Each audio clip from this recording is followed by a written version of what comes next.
I never thought the scent of lavender could burn. But that night, as my mother sprayed her designer perfume directly into my eyes, I learned that even the most delicate things could become weapons in the hands of someone who wanted to hurt you. The pain was blinding. Literally. And as I collapsed on the bathroom floor, trying to wash the chemical fire from my face, I could hear my father's laughter echoing from the doorway. That was the moment I realized I wasn't their daughter. I was their punching bag. Before we dive deeper into this story, if you've ever felt invisible in your own family or questioned your worth because of how someone treated you, hit that like button. Subscribe if you want to hear more stories about finding strength in the darkest places, and drop a comment sharing your thoughts. Your support means everything. Now, let me take you back to where it all started. My earliest memory isn't of birthday parties or family vacations like most people. It's of sitting in our pristine white living room at age 6, my hands folded perfectly in my lap, watching my mother adjust a vase of flowers for the third time, because the arrangement wasn't quite right. We were expecting guests, people from her garden club, and everything had to be absolutely perfect. I wasn't allowed to play outside that day because I might get dirty. I wasn't allowed to watch television because the noise might disturb the ambiance. I was supposed to sit there, silent and still, like a well-behaved doll. When I shifted slightly because my leg was falling asleep, my mother's hand came down on my shoulder. Her perfectly manicured nails digging into my skin through my dress. Eleanor Vivienne Vance, she hissed, her smile never faltering in case someone was watching through the window. Do not embarrass me today. Do you understand? I nodded, tears stinging my eyes, and sat even more rigidly for the next 2 hours, while her friends cooed over how well-behaved I was, how lucky Vivienne was to have such a quiet, obedient daughter. If only they knew that obedience had been trained into me through isolation, through withholding affection, through the constant threat that any misstep would result in being locked in my room with no dinner. But that was just the beginning. My father, Robert Vance, was a different kind of cruel. He was a corporate attorney, the kind of man who wore $1,000 suits and intimidated people for a living. He brought that same energy home. Where my mother controlled through emotional manipulation, my father preferred physical labor as punishment and psychological warfare as sport. I was 10 years old the first time I understood that something was fundamentally broken in my family. It was a Saturday morning in October. I had accidentally spilled orange juice on the kitchen counter while making breakfast. Not on the floor. Not on anything important. Just on the granite counter that could be wiped clean in seconds. My father saw it happen. He set down his newspaper, stood up slowly, and looked at me with an expression I can only describe as cold calculation. "Follow me," he said. It wasn't a request. I followed him to our 3-car garage. My heart already racing. He flipped on the fluorescent lights and pointed to the oil-stained concrete floor. Our Mercedes had been leaking oil for weeks, leaving dark splotches across the garage floor. "You see that mess?" he asked. I nodded. That's what happens when people are careless. When they don't pay attention. When they don't take responsibility. "You were careless this morning." "But Dad," I started. "It was just juice. I was going to clean it." He held up a hand to silence me. "In this house, we don't make excuses. We fix our mistakes. You're going to scrub this floor until every oil stain is gone. Then maybe you'll learn to be more careful." He handed me a wire brush and a bucket of industrial degreaser. The fumes were so strong they made my eyes water immediately. I looked up at him, hoping to see some hint of mercy. Some indication this was a lesson that would end quickly. Instead, he pulled up a folding chair and sat down. "I'll be right here to make sure you do it properly," he said, opening his newspaper. "Get started." I scrubbed that floor for 6 hours. My hands blistered within the first hour. By hour 3, the blisters had popped and my palms were raw and bleeding. My father sat there the entire time, occasionally commenting on spots I had missed, telling me to go over areas again. When I cried, he told me, tears were a sign of weakness. When I asked for a break, he said, breaks were for people who had earned them. My mother came out around hour 4 with lemonade for my father. She glanced at me briefly, saw my bleeding hands, and simply said, "Hopefully she's learning something." Then she went back inside. When I was finally allowed to stop, I couldn't straighten my back. My hands were so damaged I couldn't hold a pencil for a week. I had to tell my teacher I had fallen off my bike. Nobody questioned it. The Vances were a respectable family. We lived in a beautiful colonial house in one of the best neighborhoods in Greenwich, Connecticut. My parents were active in the community, donated to charities, attended all the right social functions. Nobody would believe that behind our perfectly painted front door, a little girl was being systematically broken down. The pattern continued for years, always escalating in small, calculated ways. When I was 12, I discovered a tube of my mother's lipstick in the bathroom. It was a beautiful rose color, and I was at that age where I was starting to notice makeup, starting to want to feel pretty. I waited until both my parents were out of the house and carefully applied just a little bit, standing in front of the mirror and imagining being someone confident, someone who deserved to take up space. I was so absorbed in my reflection that I didn't hear my mother come home early. The bathroom door opened, and there she was, her face transforming from surprise to absolute disgust in a matter of seconds. She didn't yell. That would have been too common for Vivian Vance. Instead, she walked over calmly, took the lipstick from my hand, and threw it in the trash. Then she grabbed my face, her fingers digging into my cheeks, and forced me to look in the mirror. "Look at yourself." "Eleanor," she said, her voice dripping with disdain. "Really look. Your face wasn't made for makeup. Some girls are born beautiful, born with the kind of features that deserve enhancement. Others need to accept their limitations. You need to understand what you are and what you're not. And you're not the kind of girl who gets to be pretty." She released my face, and I stumbled backward, my cheeks burning where her fingers had been. For the rest of that day, I sat in my room and stared at myself in the mirror, trying to see what she saw, trying to understand why I was so fundamentally unworthy of basic kindness. High school was a special kind of hell. While other kids were going to football games and hanging out with friends, I was working 2 part-time jobs. Not because we needed the money. My father made well over $300,000 a year, and my mother came from old money. I worked because at 16, they decided it was time I started paying rent if I wanted to continue living under their roof. "You're old enough to contribute," my father announced one evening at dinner. "Starting next month, we expect $500 on the first of each month. If you can't pay, you can't stay." I stared at him in shock. "But I'm still in school," I said. "How am I supposed to make that much money?" He shrugged. "That's your problem to solve. Consider it a valuable life lesson about responsibility." So I got a job at a local diner, working weekends and evenings. Then I added shifts at a grocery store. I was exhausted all the time. My grades started slipping, and I had no social life whatsoever. When college application time came around, I couldn't afford the application fees, and my parents refused to help. "You want to go to college? You figure out how to pay for it," my mother said. "We've given you enough already." I ended up at the local community college, working full-time and taking classes at night. It took me 3 years to get my associate degree. And when I finally landed a real job at 21 at a small marketing firm in Stamford, I thought maybe things would finally change. Maybe once they saw I could be successful, could be valuable, they would treat me differently. I was so incredibly naive, I came home excited about my first day. They ready to tell them about the projects I'd be working on, the people I'd met. My father was in his study, going over case files. I knocked on the door and he barely looked up.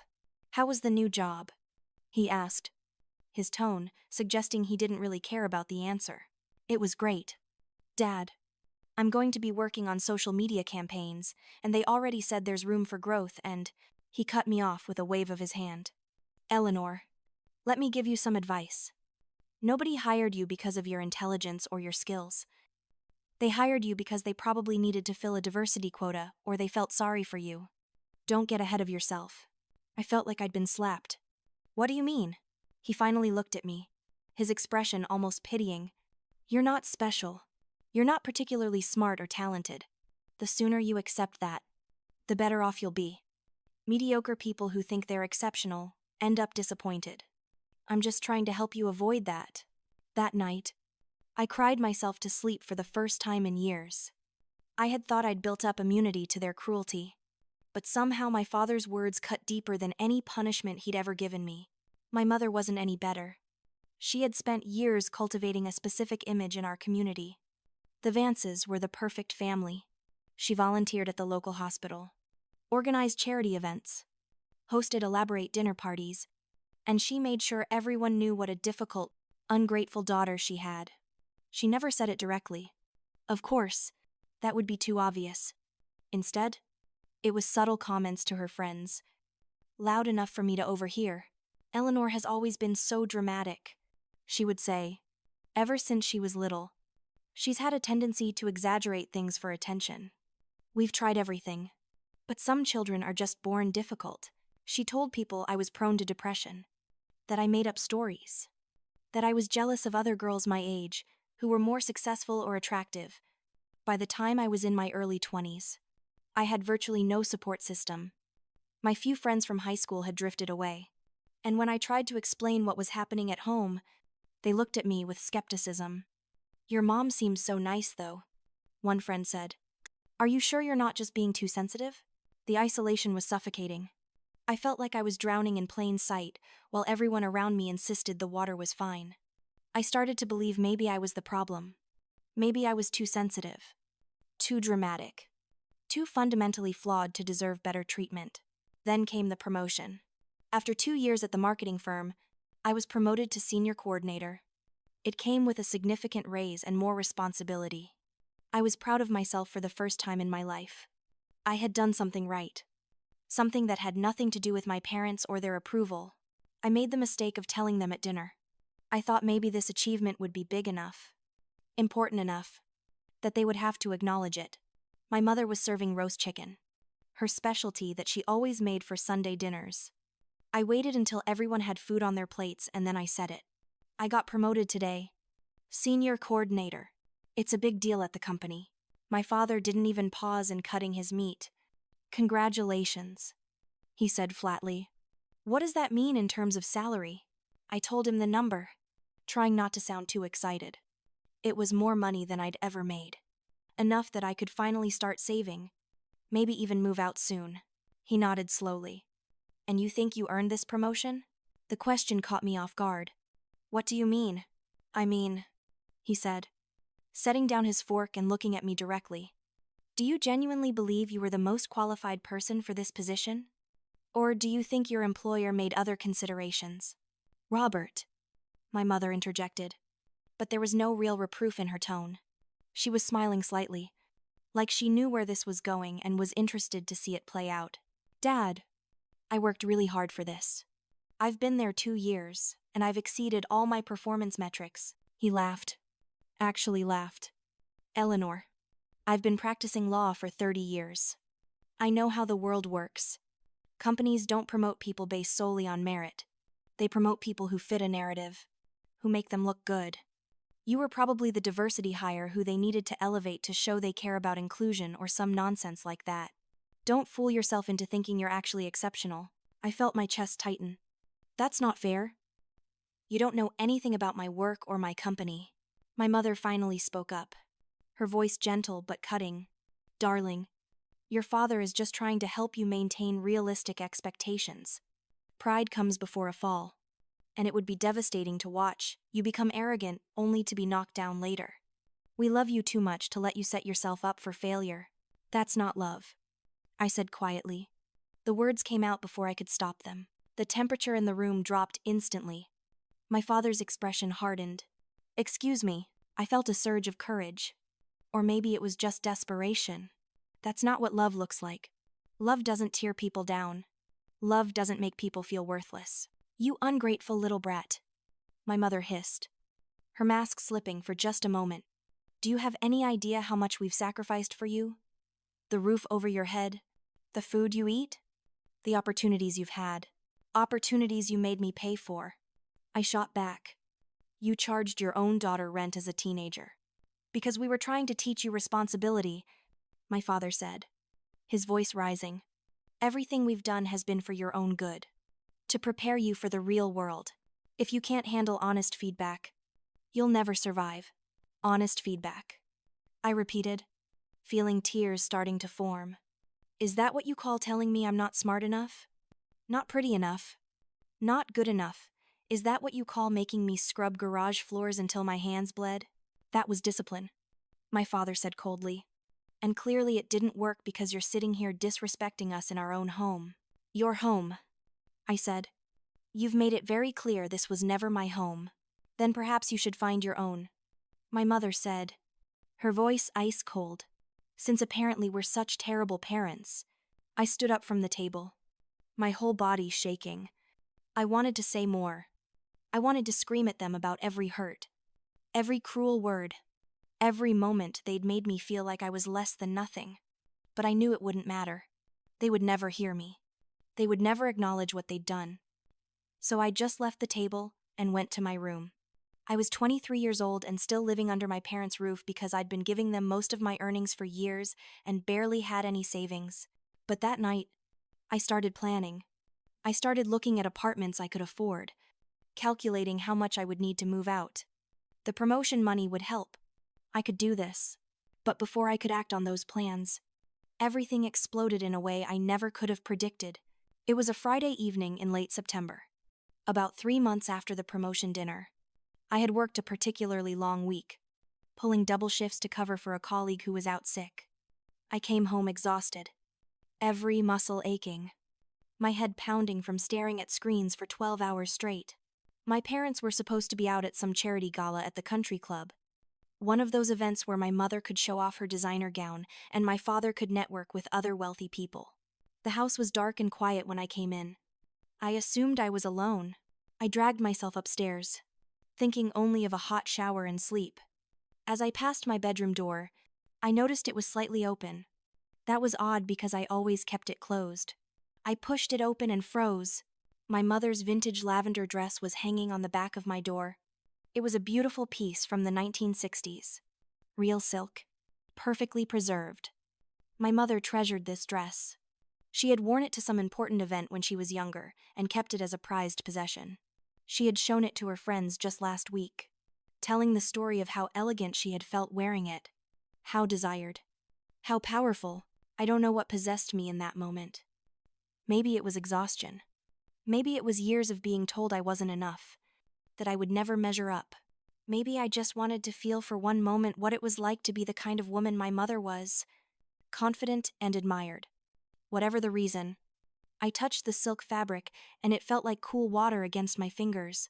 Before I could second-guess myself, I slipped off my work clothes and carefully pulled the dress over my head. It fit perfectly, like it had been made for me. I walked to the mirror, and for the first time in my 23 years, I saw someone beautiful looking back at me. Not despite my features, but because of them. The lavender color made my eyes look brighter. My skin look warmer. I looked like someone worth noticing. On my dresser was the matching piece. My mother's signature perfume. The same lavender scent she wore to every important event. The scent that preceded her into rooms and lingered after she left. The bottle was beautiful. Crystal with gold accents. Expensive and elegant. I picked it up carefully, held it for a moment, and then sprayed a small cloud around myself. The scent enveloped me like a gentle embrace. It smelled like confidence, like belonging, like everything I had always wanted to be. I closed my eyes and just breathed it in, letting myself imagine for just a minute that I was someone who deserved to take up space, someone who mattered. That's when I heard it. The sharp intake of breath behind me. I spun around and there was my mother, still in her evening gown from the gala, standing in my doorway. For a split second, I saw something flicker across her face. Was it surprise recognition? For just a moment, I thought maybe she would see me, really see me, and understand what I'd been trying to say all these years. But then her expression shifted, morphing into something dark and furious. Her eyes traveled from my face to the dress, to the perfume bottle still in my hand, and I watched as something twisted inside her. "What the hell do you think you're doing?"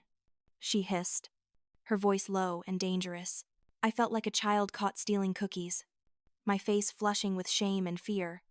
I started, but my voice came out small and pathetic. I was just trying it on. "Mom, I didn't mean anything by it. I'll take it off right now." She stepped into the room, closing the door behind her with deliberate slowness. The click of the latch felt like a death sentence. "Whose dress is that?" she asked, and her voice was so quiet, so controlled, that it was terrifying. Yours, I whispered, already feeling tears starting to form. I'm sorry. I know I shouldn't have. I just… Whose? She screamed suddenly, the volume making me jump back against the dresser. Yours, I said louder, my voice breaking. It's yours. Mom, I'm sorry. I'm so sorry. She crossed the room in 3 long strides, moving faster than I'd ever seen her move. Before I could react, she grabbed the crystal perfume bottle from where I'd set it on the dresser. I instinctively stepped back, but there was nowhere to go. I was trapped between the dresser and the wall. You want to know what it feels like to wear my things? She said, her voice shaking with rage. You want to pretend to be me? Let me show you what happens when you take things that don't belong to you. Mom, please. I started, holding up my hands in a defensive gesture. I'm sorry. I'll never touch your things again. Please. But she wasn't listening. There was something in her eyes I'd never seen before. Something wild and unhinged. She raised the perfume bottle, and before I could process what was happening, she sprayed it directly at my face, aiming specifically for my eyes. The pain was instant and unbearable. It felt like someone had poured acid into my eyes, like they were on fire, melting from the inside out. I screamed, a sound I didn't know I was capable of making, and my hands flew to my face. The burning was so intense I couldn't think, couldn't breathe. I stumbled backward and hit the wall, sliding down to the floor as my vision blurred and darkened. Through the searing agony, I heard my father's voice. What's going on in here? He said from the doorway. His tone was curious, almost amused, like he'd walked in on an interesting television show. She touched my dress, my mother said, her voice eerily calm now. She was pretending to be me. I tried to open my eyes, but the pain was too intense. I was curled on the floor, my hands pressed against my face, tears streaming down my cheeks and mixing with whatever chemical cocktail was burning my corneas. I needed help. I needed someone to take me to a hospital, to flush my eyes properly, to make sure I wasn't going to have permanent damage. And then my father laughed. It wasn't a small chuckle or a surprised laugh. It was a full, genuine laugh. The kind of laugh you make when someone tells a really good joke. If she goes blind, he said between laughs, at least she won't have to see what a burden she is anymore. Through my pain, through the fire in my eyes and the terror in my chest, I felt something break inside me. It wasn't a dramatic snap or a sudden realization. It was more like a foundation crumbling, like the last piece of a structure that had been slowly deteriorating for years finally giving way. My mother carefully wiped the perfume bottle with the edge of her dress, her movements precise and methodical. Lucky it didn't tear her skin, she said, her voice clinical, detached. She's always been so weak anyway. Can't handle anything. I managed to stumble to my feet, using the wall for support. I couldn't see anything clearly, just vague shapes and burning light. I felt my way to the bathroom across the hall, my parents making no move to help me. I heard them talking in low voices as I stumbled away. Heard my father say something about teaching me a lesson about respect. I heard my mother agree in that cool, measured tone she used when discussing household matters. I turned on the bathroom faucet, full blast, and stuck my face under the cold water stream. I stayed there for what felt like hours, letting the water run over my eyes, trying desperately to flush out the perfume. The burning wouldn't stop. Every time I thought it was getting better, a fresh wave of pain would hit. I sobbed into the sink, great heaving sobs that shook my whole body. And it wasn't just from the physical pain. It was the devastating realization that these people, the ones who were supposed to love me unconditionally, protect me, want the best for me, were actively harming me. And worse, they were enjoying it. They felt justified in it. To them, I wasn't a person with feelings and worth. I was an object that had stepped out of line and needed to be punished. I spent the entire night in that bathroom, periodically running cold water over my face, trying to see if my vision would clear. It didn't. Everything was blurry and distorted, and the pain continued in waves throughout the night. I was too scared to leave the bathroom, terrified of encountering my parents again, terrified of what else they might do. As the sun started to rise, painting the bathroom tiles in shades of pink and gold, I finally looked at myself in the mirror. My eyes were almost swollen shut, the skin around them red and puffy. My face was blotchy and tear-stained. The lavender dress was still on, now rumpled and stained with water. I looked like a ghost of the person I'd seen just hours before, the one who had felt beautiful for 5 whole minutes. I carefully peeled off the dress and hung it back where I'd found it. I washed my face one more time, put on my own clothes, and forced myself to leave the bathroom. The house was quiet as I crept downstairs. Part of me hoped my parents would be gone. But of course they weren't. They were sitting at the kitchen table, having coffee and reading the newspaper like it was a normal Saturday morning. My mother glanced up as I entered. "You look terrible," she remarked casually, like she was commenting on the weather. My father didn't even look up from his paper. "You owe your mother an apology," he said, his voice flat and matter-of-fact. I stood there in the kitchen doorway, my vision still blurry, my face still throbbing with pain, and stared at them. These strangers wearing my parents' faces. "For what?" I finally asked, and my voice sounded strange to my own ears. "Hoarse from crying. For touching things that aren't yours," my father said, finally looking at me over his reading glasses. "For disrespecting your mother and this family." Something inside me that had been carefully locked away for 23 years suddenly burst free. "Mom hurt me," I said, my voice getting stronger with each word. She sprayed perfume in my eyes. I could have been blinded. I didn't deserve that.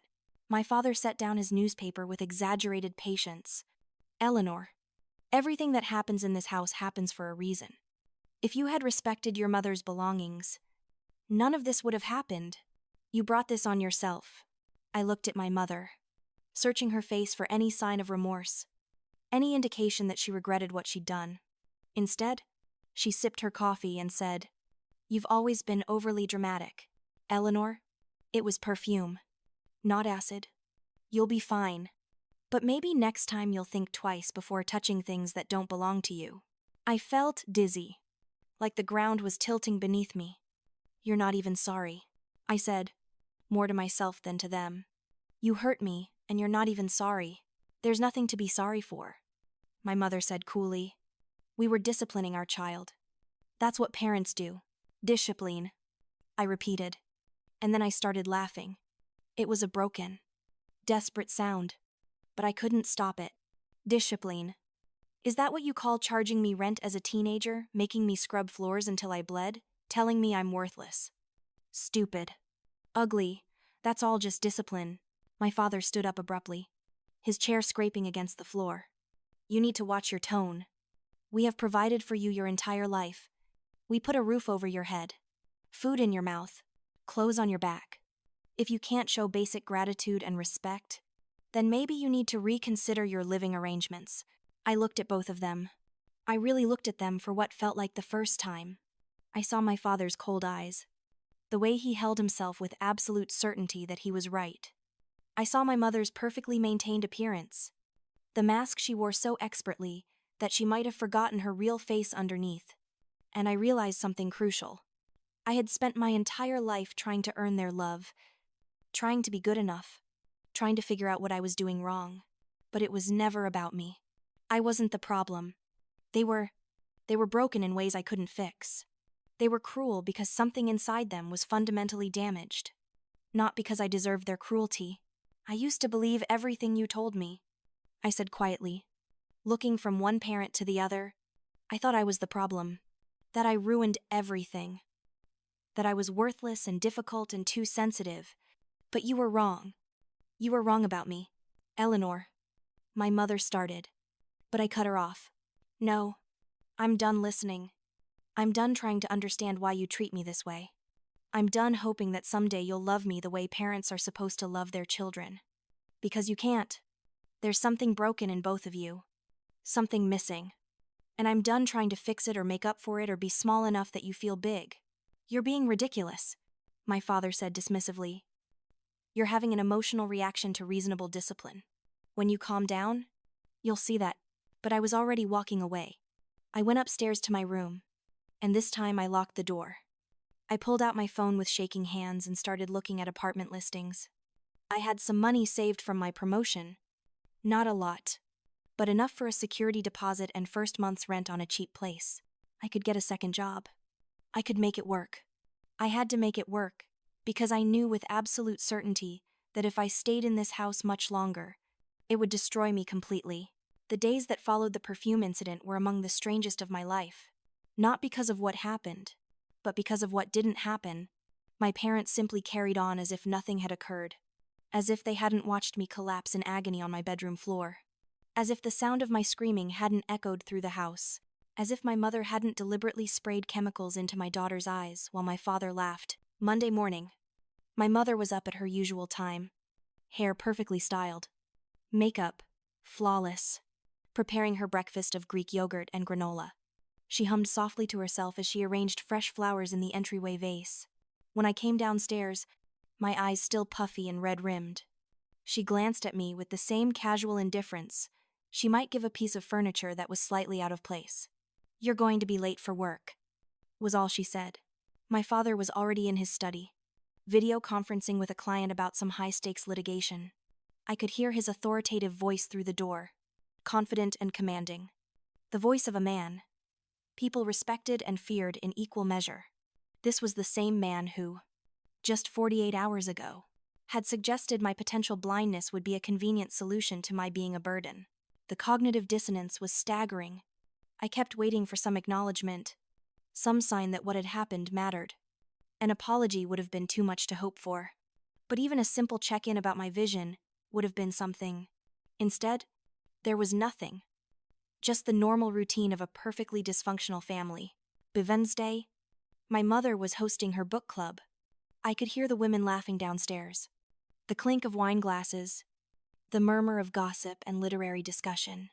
At one point, I heard someone ask about me, and my mother's response drifted up through the vents. "Oh, Eleanor's fine. Just going through one of her moody phases. You know how young people can be so dramatic these days." The women made sympathetic noises.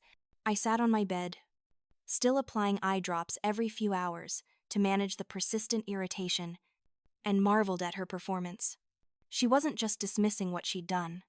She was rewriting the narrative entirely, painting me as the problem, the dramatic one, the difficult child who made mountains out of molehills. That's when something crystallized for me. This wasn't new behavior. This was the pattern of my entire life, just more visible now that I was paying attention. How many times had they hurt me and then acted like I was overreacting? How many times had they harmed me and then made me question my own perception of reality? Every time I looked in the mirror over those weeks, I saw the evidence of their cruelty. My eyes were still sensitive to bright light. I had to wear sunglasses, even indoors sometimes. The whites of my eyes had a persistent pinkish tinge that wouldn't quite fade. But more than the physical damage, I saw something else in my reflection. I saw someone who had been systematically taught that her pain didn't matter, that her reality wasn't real, that her feelings were invalid. I couldn't do it anymore. I couldn't pretend. I couldn't minimize. I couldn't make myself smaller to make them more comfortable. Something fundamental had broken that night on my bedroom floor, and there was no putting it back together.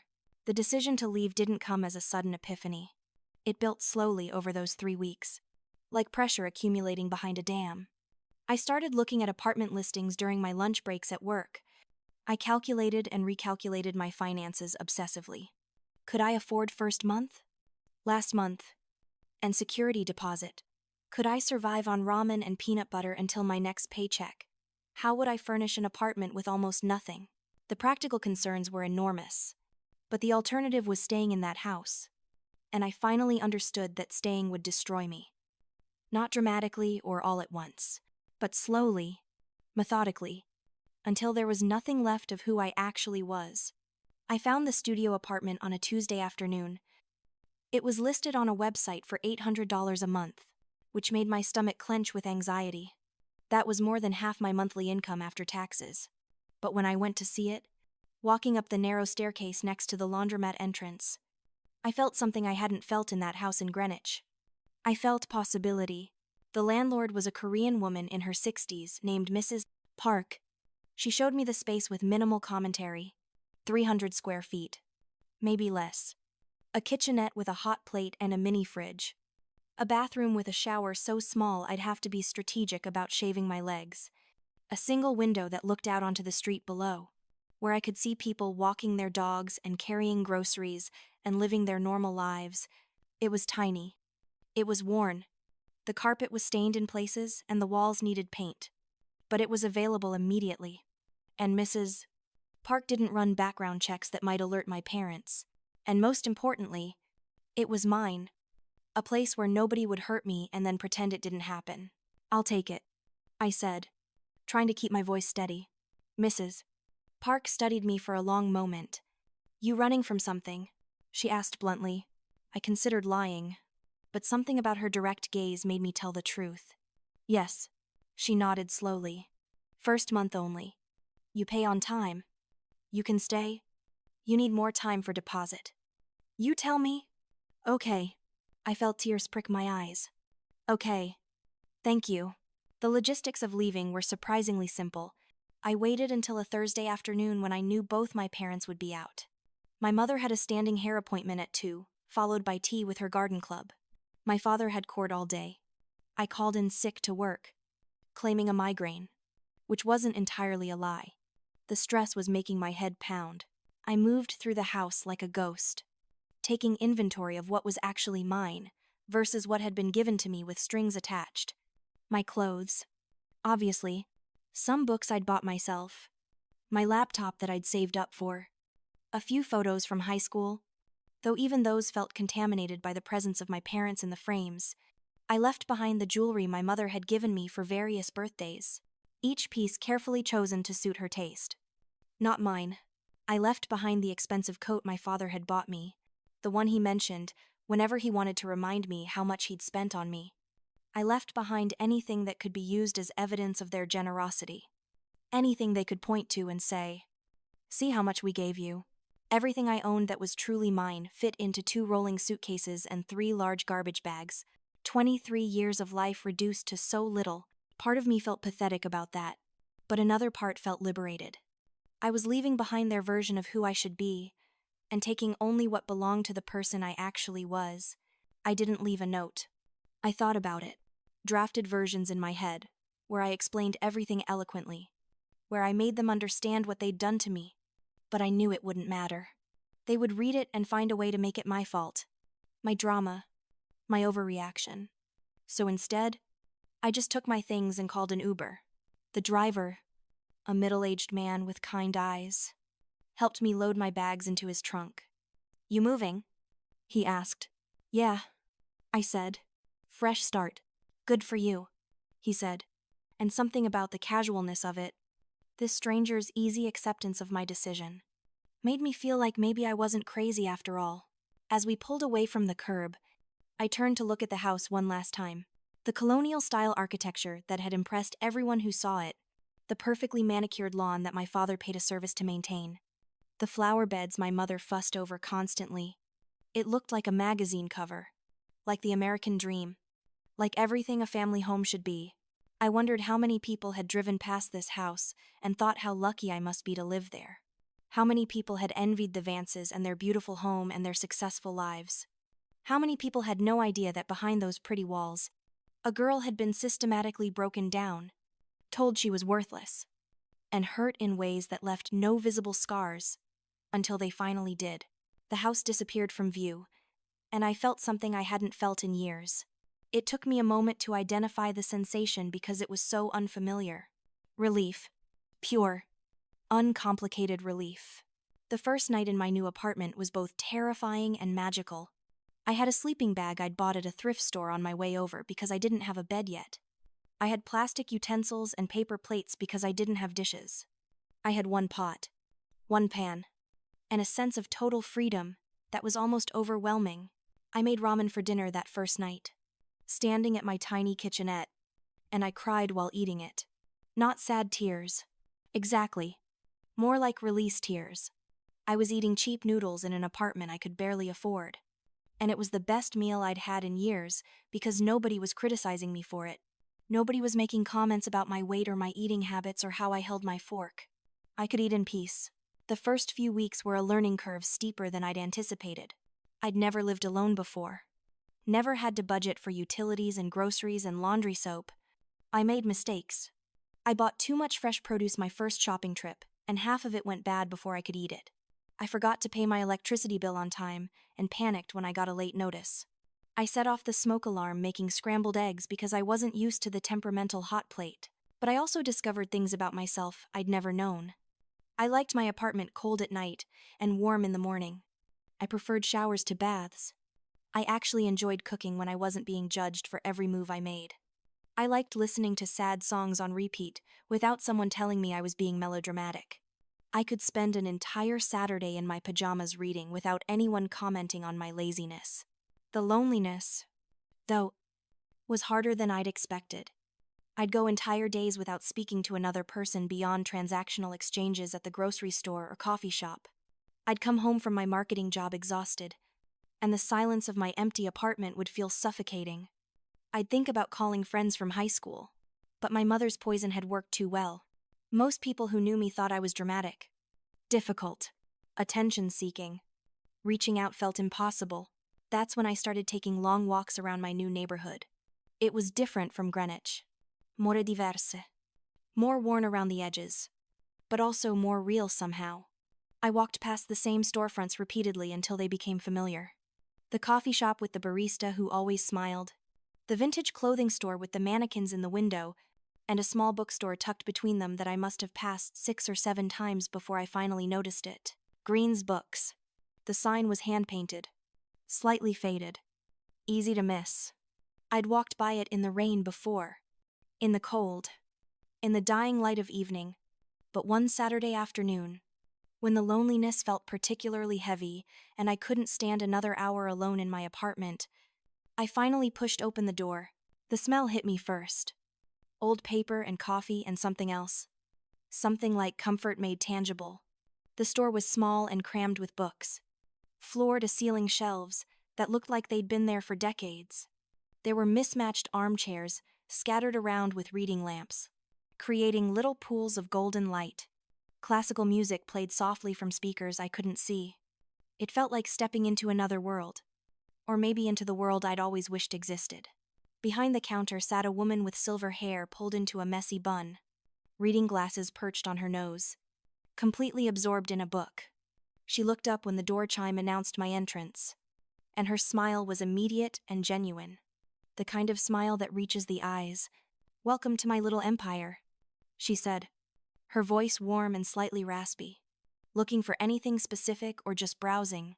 "Just browsing," I managed to say, though my voice came out smaller than I intended.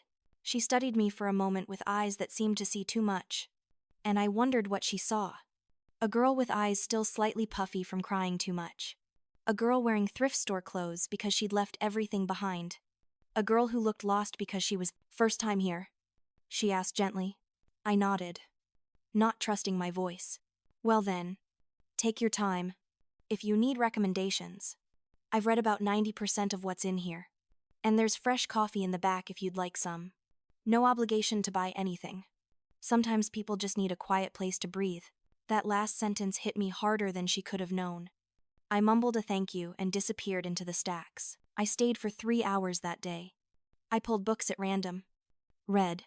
First chapters. You got lost in other people's stories.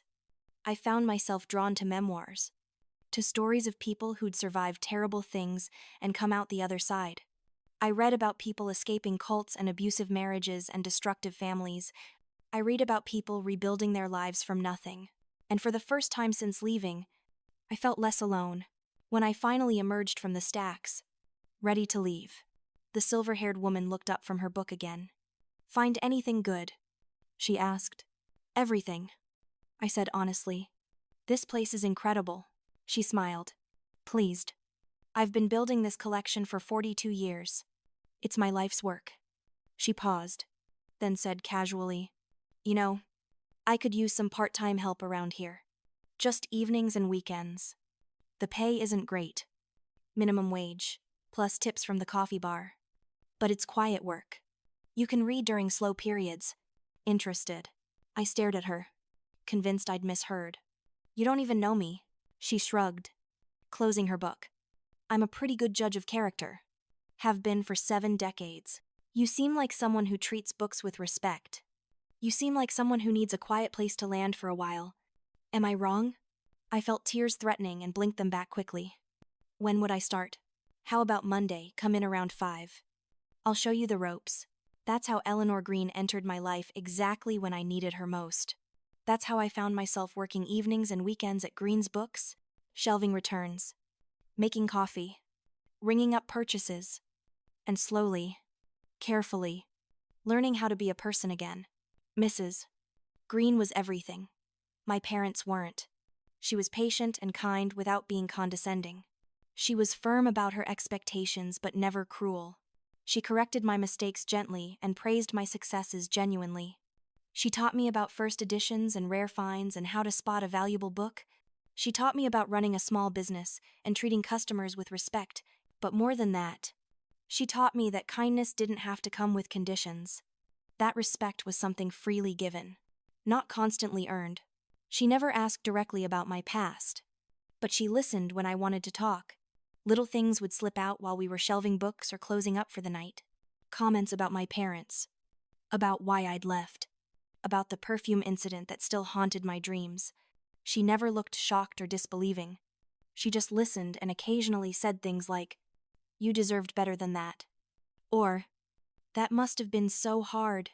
Or, "I'm glad you got out." Those simple validations meant everything.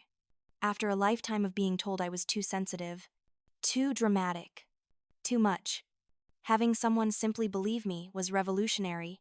It was at the bookstore, almost 2 months after I'd started working there, that Liam Chen walked into my life. It was a Tuesday afternoon, unusually quiet, even for a weekday.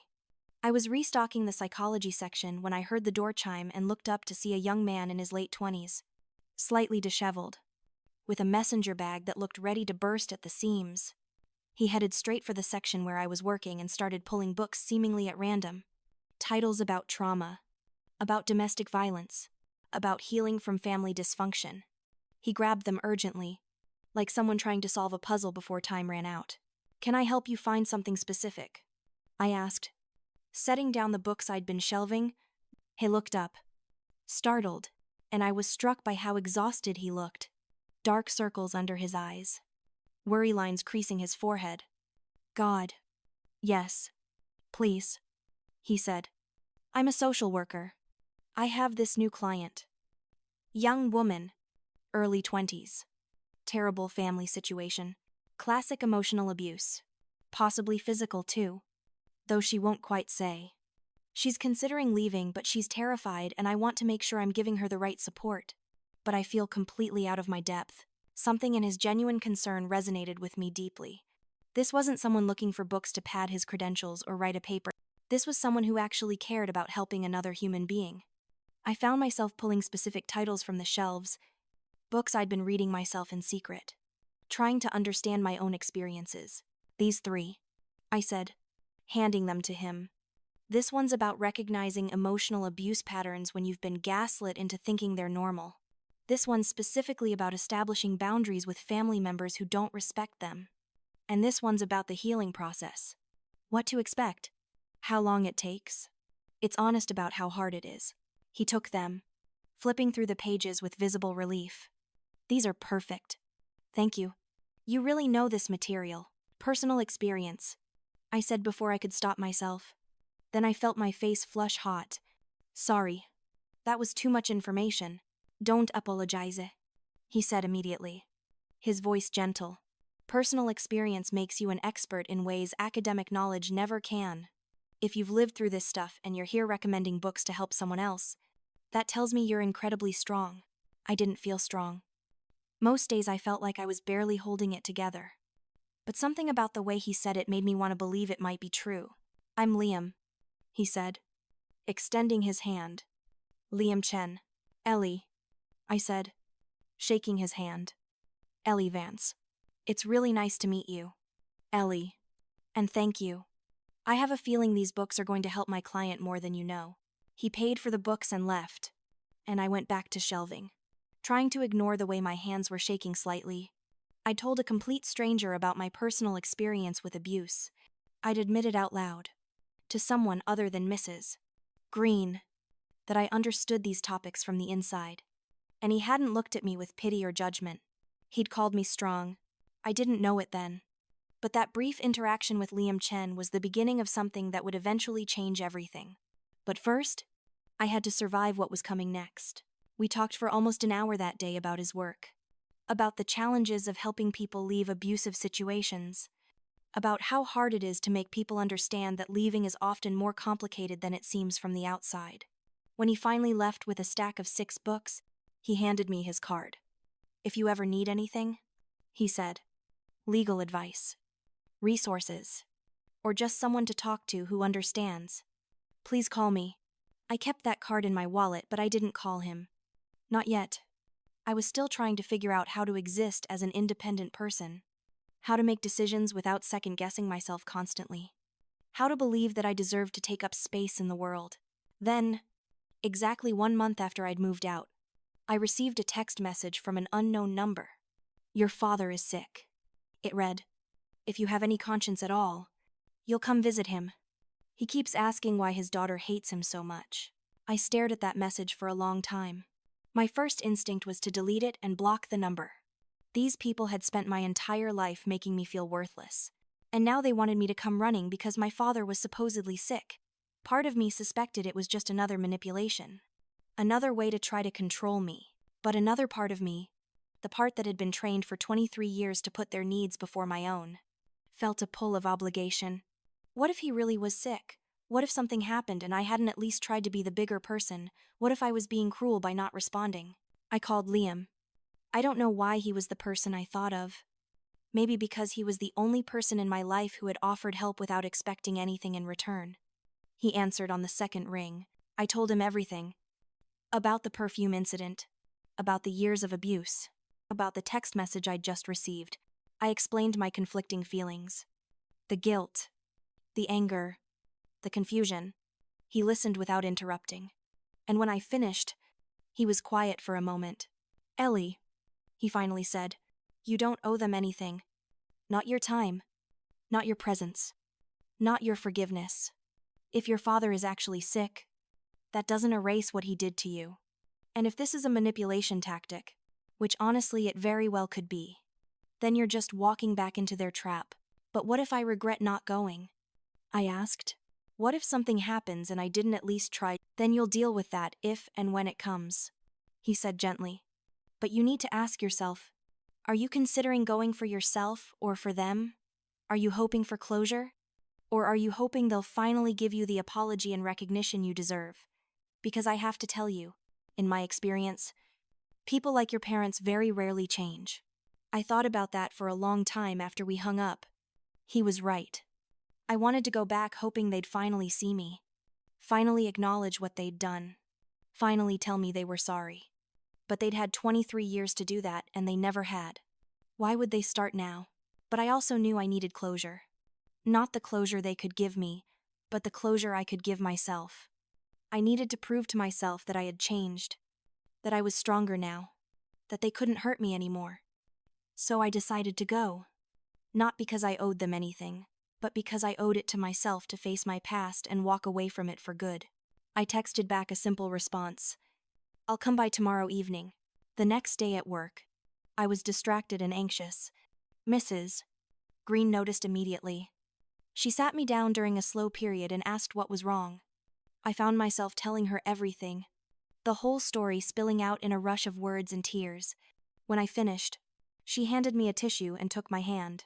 "You're braver than you know," she said. "But promise me something. Promise me you'll remember that you don't have to accept whatever they say. You don't have to forgive them or understand them or make peace with them. You get to protect yourself first." He promised. And then I went home to prepare myself for whatever was coming. The house looked different when I pulled up that evening. Smaller somehow. Less imposing. The perfect lawn had some brown patches. The paint on the shutters was starting to peel. It looked like what it was. A house.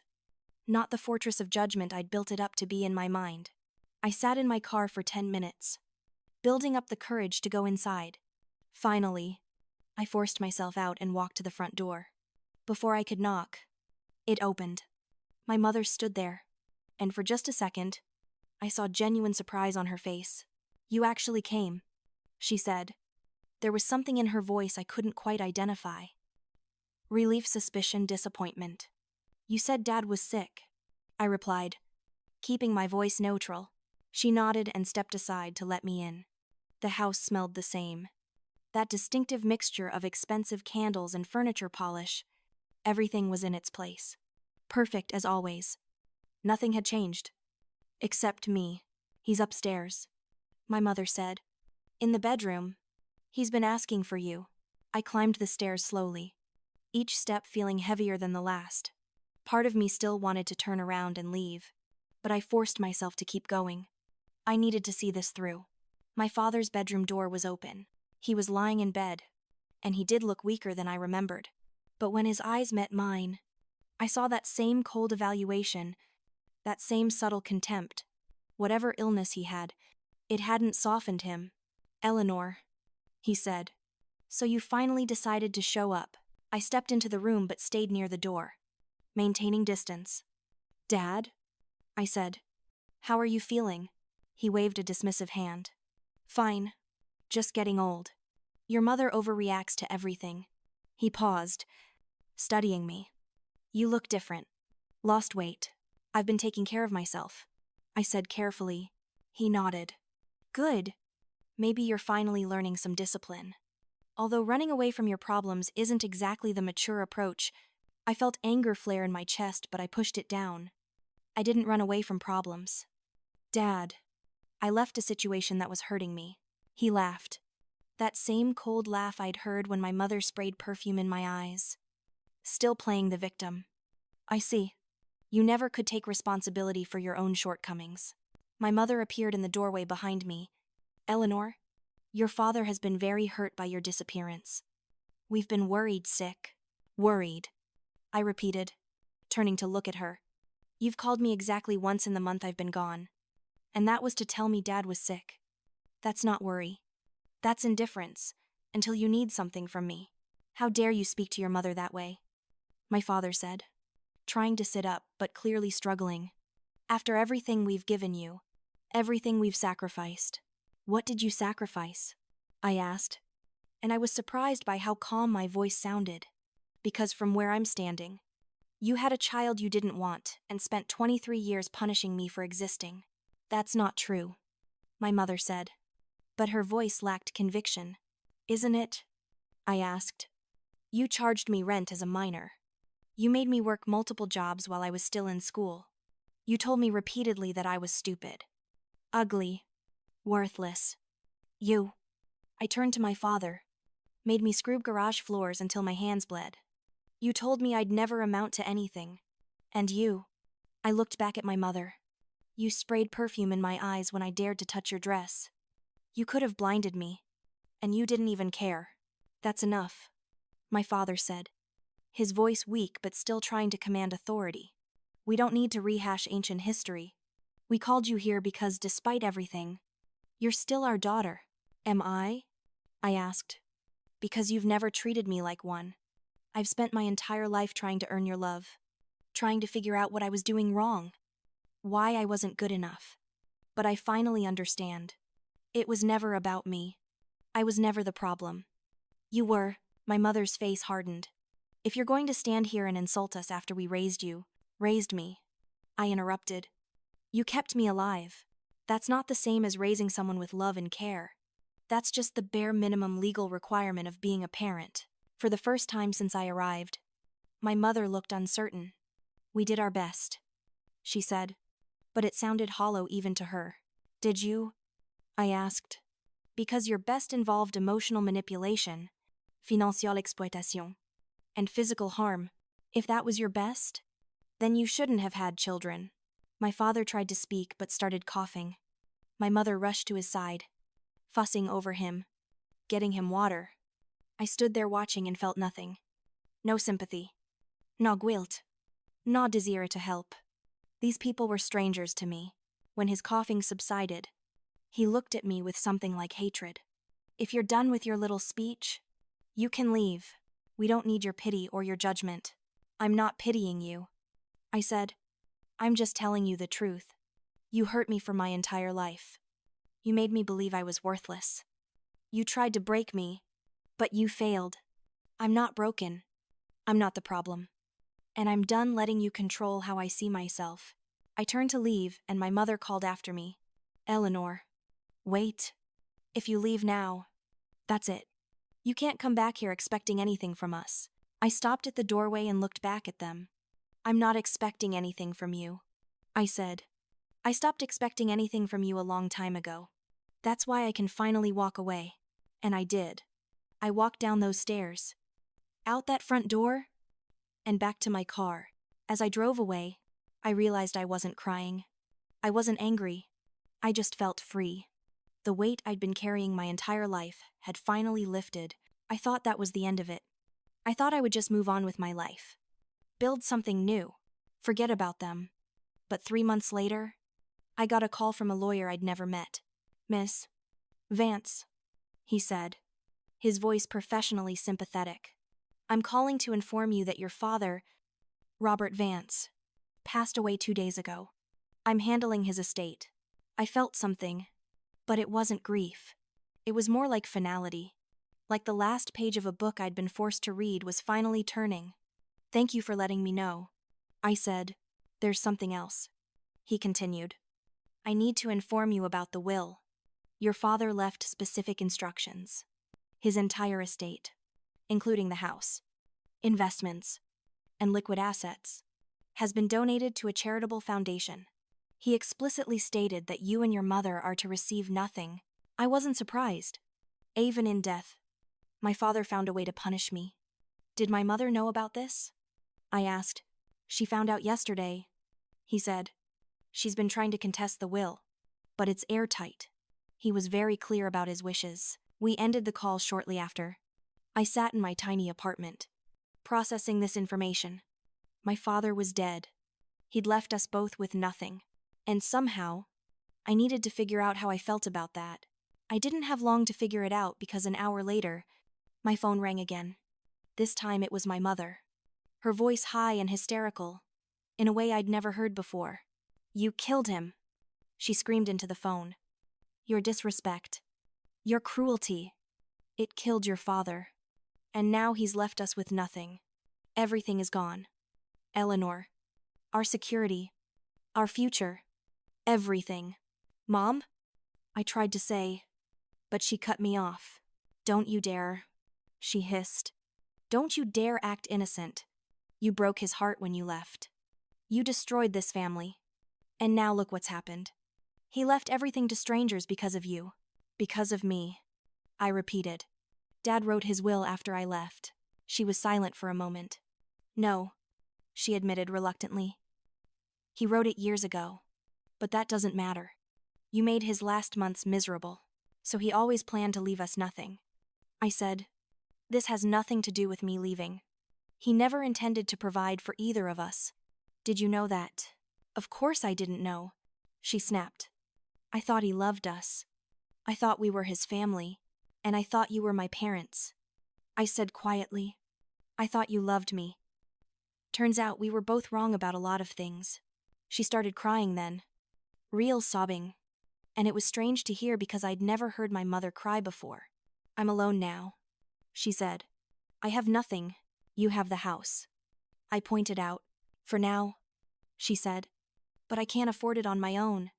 The property taxes alone are more than my savings. I'll have to sell it. And do what I'm 56 years old. I have no career. I have no real friends because everyone was just networking contacts. Your father took care of everything. I felt a complicated mixture of emotions listening to her. Part of me, the part that had been conditioned for 23 years. I wanted to offer help. I wanted to fix this for her. But a larger, stronger part of me remembered the perfume burning my eyes. I remembered being charged rent as a teenager. Remembered every cruel word she'd ever said to me. I'm sorry you're in this situation. I finally said, but I can't help you. You spent my entire life making sure I knew I wasn't enough, that I didn't deserve anything. Now you're asking me to save you. I can't do that. You're just going to leave me alone? She asked, her voice small. Like you left me alone when Dad was making me scrub garage floors until I bled. I said, like you left me alone when I was working multiple jobs as a teenager to pay you rent. Like you left me alone when you sprayed perfume in my eyes. You made your choices. Mom, now you have to live with the consequences. I hung up before she could respond. And then I called Liam because I didn't know what else to do. We met at a coffee shop near my apartment. I told him everything that had happened in the past few days. He listened, asked clarifying questions. And when I finished, he sat back and studied me thoughtfully. How do you feel? He asked. Guilty, I admitted. Like I should do something to help her even though I know she doesn't deserve it.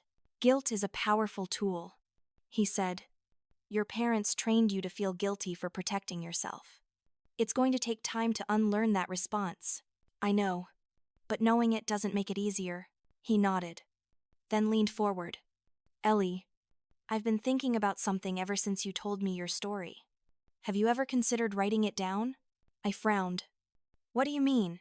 I mean your story. What happened to you? Not for them, but for other people who might be going through similar situations. You'd be amazed how many people suffer in silence because they think they're alone, because they can't articulate what's happening to them. Your words could help them. I don't know, I said. It feels self-indulgent to think my story matters. That's exactly the kind of thinking your parents programmed into you, he said gently. Your story does matter. Your experience is valid, and sharing it isn't self-indulgent. It's generous. You could give other people the words they need to understand their own situations. I'll think about it. I promised, and I did think about it. For weeks. I thought about little else. The idea both terrified and intrigued me. Could I really put all of that pain into words? Could I relive those experiences for the sake of helping strangers? Slowly, tentatively, I started writing. Just small pieces at first. A scene here, a memory there. But as I wrote, something strange happened. The pain started to make sense. By putting it into narrative form, by examining it from a distance, I could finally see the patterns, the deliberate cruelty, the systematic breakdown of my self-worth.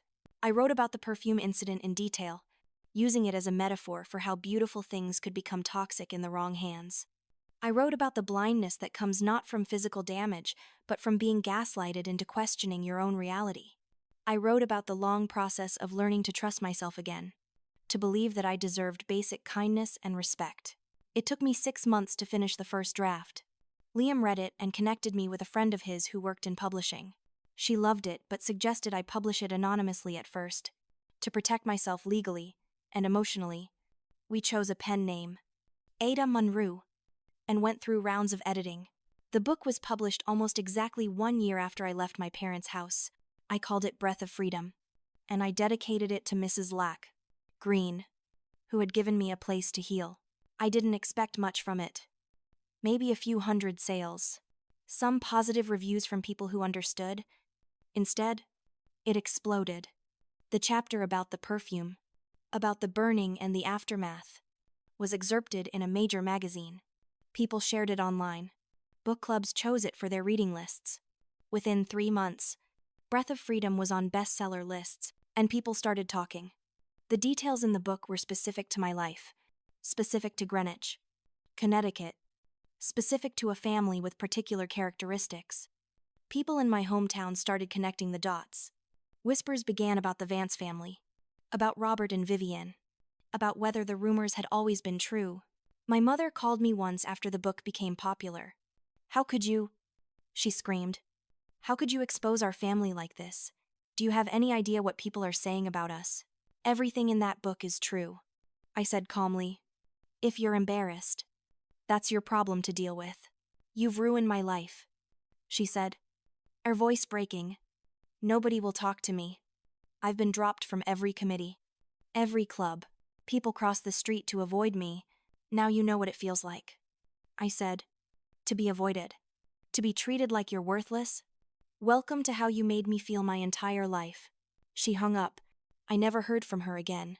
The success of the book brought opportunities I never could have imagined.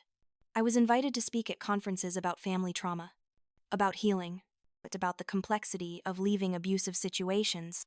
Publishers wanted me to write more. Magazines wanted interviews. And through it all, Mrs. Green was there, proud and supportive. When she decided to retire, she offered to sell me the bookstore at a price I could actually afford with my book earnings.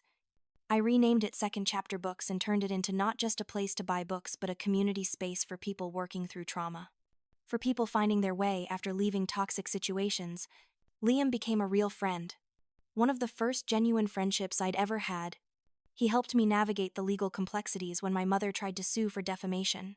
The case was thrown out because everything I'd written was demonstrably true. And slowly, painstakingly, I built a life that was entirely my own. A life where I wasn't constantly waiting for criticism or punishment.